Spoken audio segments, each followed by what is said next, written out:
Mark, one of the many blessings that the Lord has given us as we travel through the world is Christian fellowship, friendship with other believers. Who are some of the people that have had the biggest impact on your walk as a believer?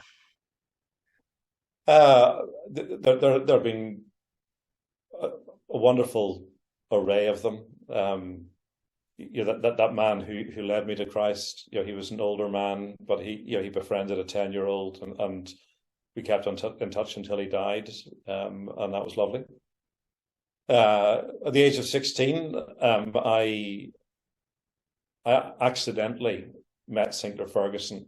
I was brought along to a supper evening just because my father was involved in the organising committee of a major convention in Ireland, and there was a supper evening at which Sinclair Ferguson was going to be present because he was a speaker, and I was kind of hiding in the corner amongst all these, awesome ministers, and I was just minding my own business, and Sinclair ambled over to me, had a conversation with me, and I thought that was nice that he engaged with a teenager, and parked it as a memory.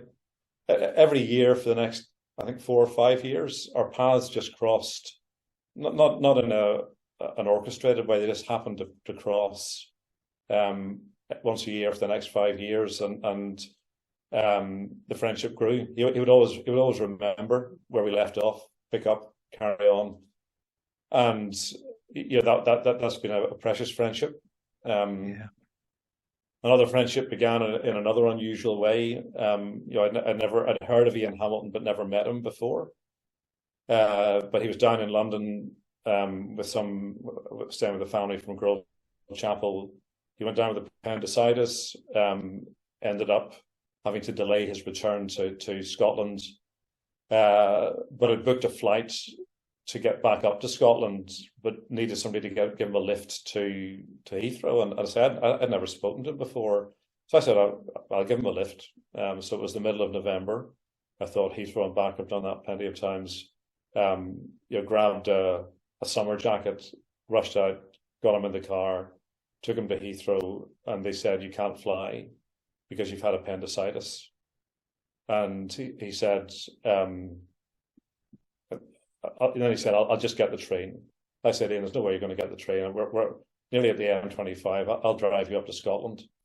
So we had this 8-hour drive with him groaning in the after pains of appendicitis. But a friendship was formed in those 8 hours on the way from London to New Mills, and we've been bosom buddies ever since. We speak regularly, several times a week. So he's been a dear friend. My best Yeah. friend, Fiona, my wife, she's been described by several of my friends as my best asset. She's sane.